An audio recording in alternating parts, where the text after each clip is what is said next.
Hey everybody, this week we're taking a deep dive into the book of Obadiah. It's a very short book, but it's got a lot of power. But Dave, this is our first go at this. First go, baby. Are you excited? Let's go. Let's do this.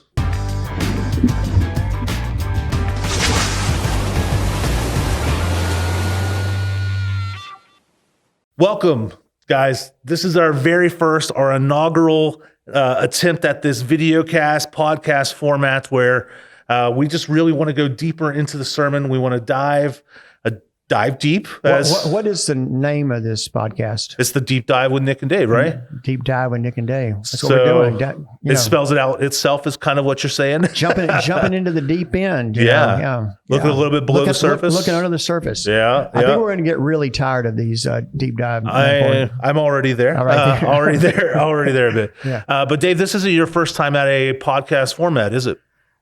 That's right. Back in the pandemic, beginning out of necessity, I did a thing called the Dave Cast. Ended up doing over 100 episodes. It wasn't a sermon recap D-dive. It was more like a Bible study. Okay. But the really big difference was I did it by myself.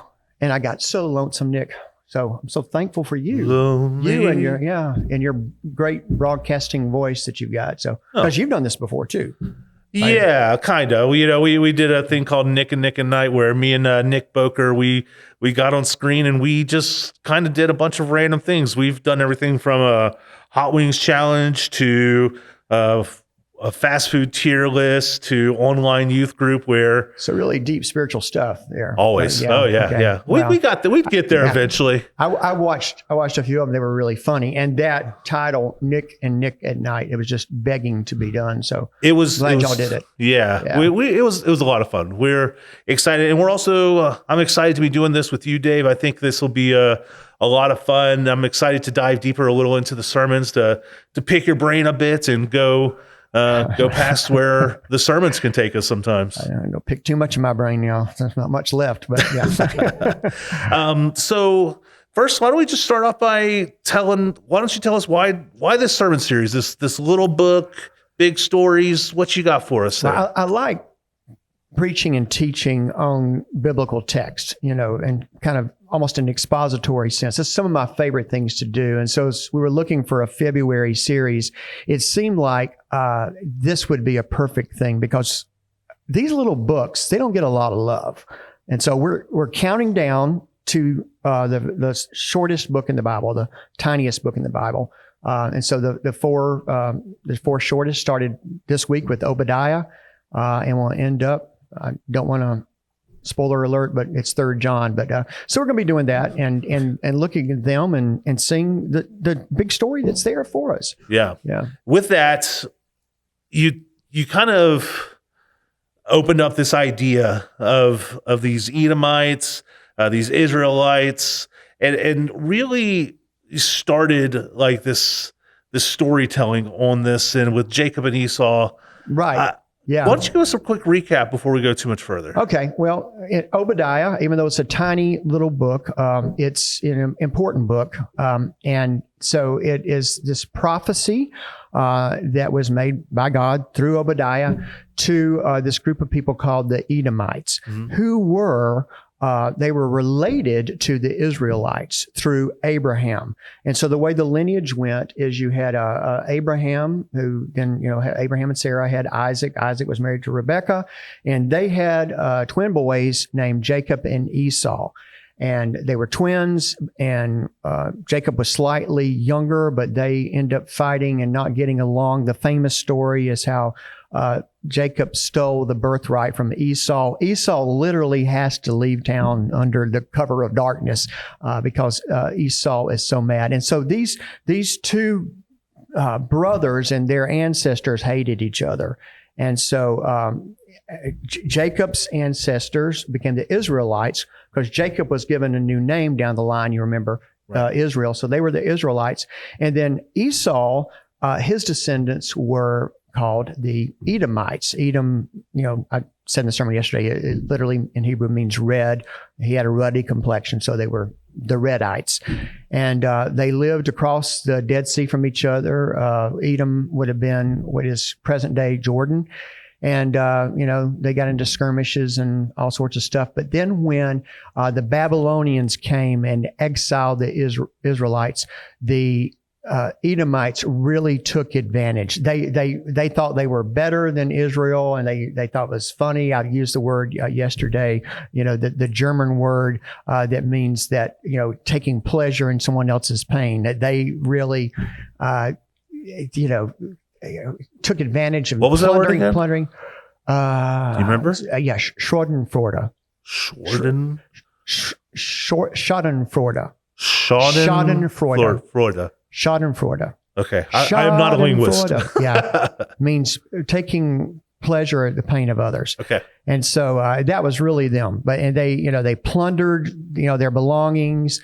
They did all sorts of bad stuff. And so God, through Obadiah writes these sort of series of judgment poems, condemning their actions for this and for their pridefulness and their boastfulness. And he is going to take them down, which is what ends up happening to the Edomites. And so, in a nutshell, it's really about how pride comes before the fall. And so, that's the judgment that's there. And that's the story of Obadiah. And then, of course, we can unpack that a little bit. But really, I think the focus for us as contemporary Christians is our pride. So that's where we are with that. Maybe you can answer a quick question. I don't know if anybody else out there listening is thinking the way I'm thinking, but I feel like sometimes when I read the Bible, it seems like the Israelites get away with a lot more than anybody else, and the Israelites and the Edomites here, like I feel like, the Edomites are very vilified almost, and they're not really doing things that much worse than the Israelites, but because they were the chosen people and stuff like that, like they kind of get the benefit of the doubt. Do you have any insight on that? Blasphemy.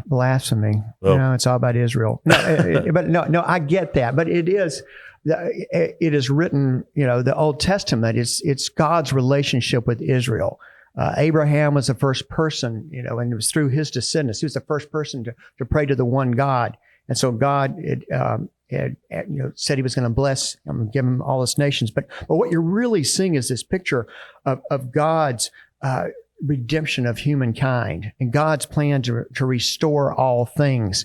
And so it begins with Abraham and goes through Israel, and then it branches out through Jesus to us and for the whole world, that ultimately God is going to reconcile all things to God's self. And so in the Old Testament, though, you see sort of this sort of epic story of good versus evil, and there's these big epic battles. And Israel gets its share of bad stuff as well, but it's always told from the side of Israel, because, we should see ourselves in that place in Israel, that God is on our side, and God, no matter how far we wander, God it loves us and is going to pull us back in. But it does vilify the other side to an extent that sometimes gets kind of cringy. I get that. And so, in particular, Jacob and Esau, Jacob, I think what he did was worse than what Esau did, but, but that's the side and the way we see the story coming through. Right. Yeah. Well, to kind of pick up into the sermon and to keep going in that area, one of the things that really resonated with what you said is when you were talking about this idea of kind of like this good pride and bad pride and stuff like that, because as I was sitting there reflecting, I started thinking about how I'm very proud of my daughters. I'm very proud of my wife. Like there's people in my world that I'm inherently proud of for the things that they're able to accomplish, the way they love, the way they're creative, and all that good stuff. But I don't consider that a bad thing, right? Like, I don't think it's necessarily wrong to take pride in something we've done well. As long as it's not the kind of pride that becomes boastful or self-centered. But having a satisfaction over accomplishing some goal that we've accomplished, or, certainly pride in our children, pride in our country, those sort of things. It may just be the limitations of the English language and how we use pride. Those Germans had those other words like Schadenfreude, which we don't have. That's why I think a lot of self-awareness to know when it stopped being, a kind of good, healthy pride, and it's got into sort of a selfish, boastful, arrogant kind of pride, because that's the kind of pride that will take you down, will take people down, and has. Yeah, as I was doing some research for this podcast, I was doing my Google searches, and I just typed in like pride before the fall stories or something like that. I don't remember exactly what it was, but I came across this story of this girl who had hit up like 4 or 5 banks in a row. She got away with it. She was on the road. Nobody knew who she was. And of course, the investigators were trying their best to figure it out. So they were going to people saying, "Hey, can you describe whoever this person was?" And it turns out that they could have not done any of that and just went on YouTube, because they end up finding a story or finding a video of this girl flaunting all her money and basically confessing to every bit of it. Like before she even got in there, before she had to talk to an investigator or whatever, she basically admits to everything in the crime, So they found out where she was going, all from this video, as she was bragging about all the money that she got. She was able to pay off her student loans, I think, even, which I get, student loans are rough, but I don't know that I'd have to rob a bank, or I don't think I would recommend robbing a bank to pay those off. But I mean, she even had like a Lambo, all this stuff. Yeah. Pridefulness and stupidity don't mix very well. I would concur with that. Yeah, I heard the story of this guy who just got this promotion, and so this one of his underlings that he had known had come in, and he picked up the phone, which hadn't been connected yet, and he started acting like he was talking to the CEO, and he was going on and on. He says like, "Well, you got to see, yeah, Mr. Jones, I'll get to that right away." And he hung it up. He said, "No, what can I do for you?" And he said, "Yeah, I came to hook up your phone." So you have that kind of pride that it's just stupidity, because why people do that, want to make them feel better about themselves, but when pride gets mixed in with power and arrogance, that's where you begin to see some really bad kind of evil things happening in governments and countries and in churches.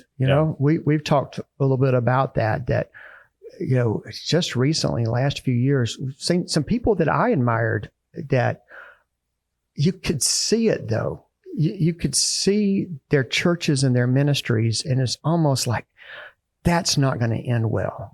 That something's going on there. That's not going to end well. What started off being really good, but so many times, almost every time, you can point back to pridefulness and thinking that they're the exception to the rules, and that God's so great. We're so blessed to have us.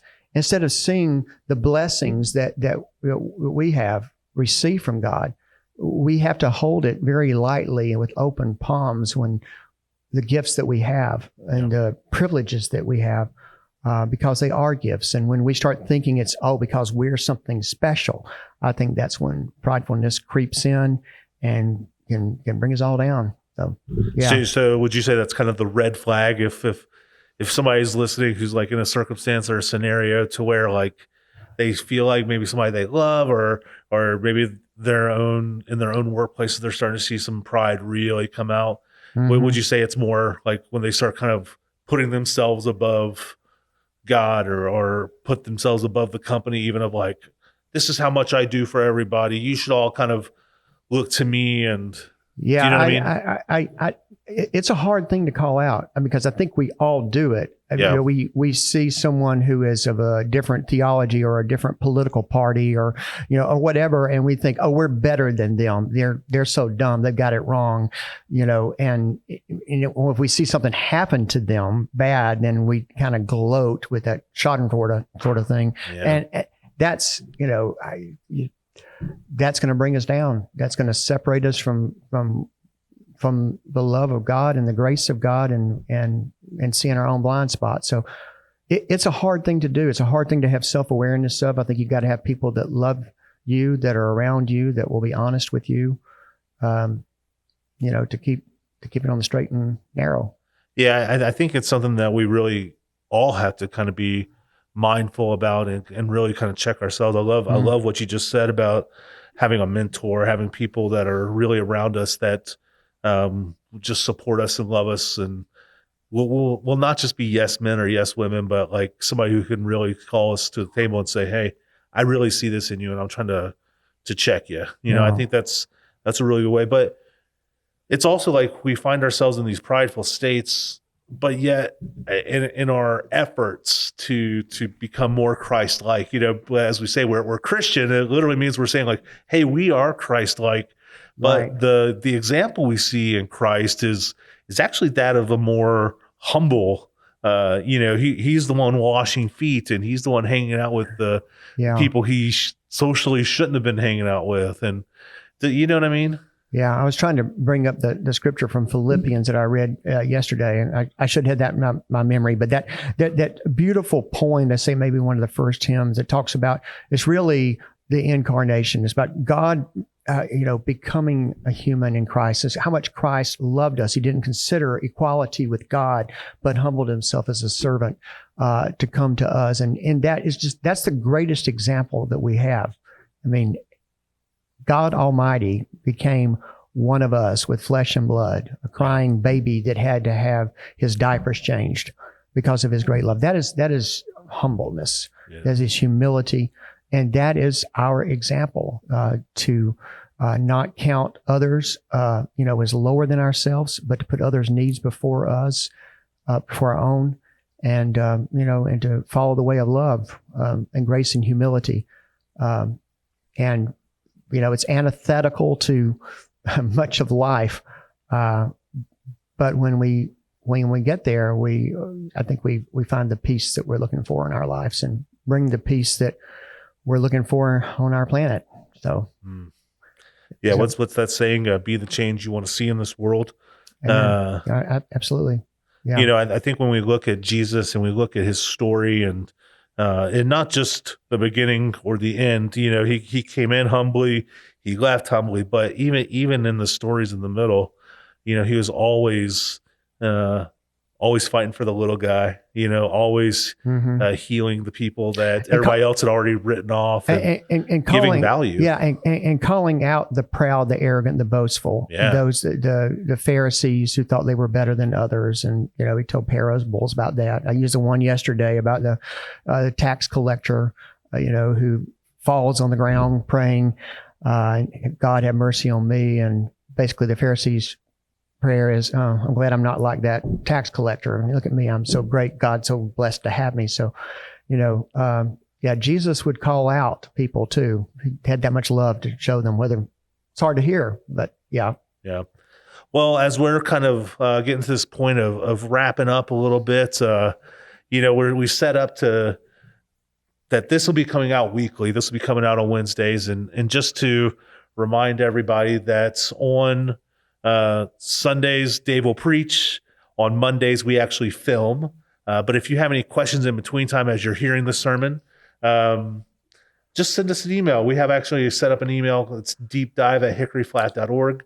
But also... Yeah, and I just checked it. That's what I was doing just a minute ago. I just checked it, and we have our first question. Oh, we got one. Yeah, kind of. Oh. It's addressed to me. It says, Dave, why is your co-host so cute? I think it might be from Rachel. I hope it's from Rachel, because this would get really awkward if it wasn't. But yeah, I thought we'd get at least 2 or 3 weeks in before the troll mail started coming. But hi, honey. I love you too. Dave, why don't you preview Sunday for us a little bit, and then we'll Sunday's the big game. Oh, you mean the sermon? Well, I mean, there's both. Both are happening. I'm not going to go into which one's more important. Sunday, we're down to the third shortest. It is Philemon, and we're going to be reading somebody's personal mail, Philemon's personal mail, and it's a great, great story. You'll be blessed by it. So read it. It's 335 words, and we'll break that down next week. And then who you like in the big game on Sunday, since we can't use that other word. The other word? Yeah, the word. I would say, I'd probably say the Rams. The Rams, I think, me too. I'd like to see Matt Stafford get a W. I heard, I saw a meme that said that Eminem's doing the halftime show, and Matthew Stafford's going to be the quarterback. Said that's the closest Detroit's going to get to the Super Bowl ever. So I thought that was good. Yeah. But before we go, Mhm. before we finish our first ever podcast, I have a question for you that really could impact our future together here. And the Girl Scout cookies just started coming around the church last or Sunday. This morning for me, yeah. Some this morning. I need to know, like, what's your top tier go to Girl Scout cookie? I'm gonna go with the Samoas. Okay, that's not too shabby. Thin mints. Okay, in the freezer, right? Yeah. You can't have them any other way. Those are the top. The bottom is lemon drops for me. I don't like lemon drops. Don't care for them. Tagalongs, Tagalongs to me are the best. Yeah, tagalongs. I take that. Is that the peanut butter and the chocolate one? Which The one? fact that you have to ask kind of offends me, Okay. honestly. But they also, I don't know if you tried it. There's a new one out. It's like a brownie bite one. I was told that we got one of the last boxes, but it's actually really good. All right. Well, I have to try it. Have to try it indeed. We thank you guys so much for joining us on our first ever deep dive with Nick and Dave. It will not be the last. You can find it all over the place. We appreciate you being here. God bless. Y'all take care.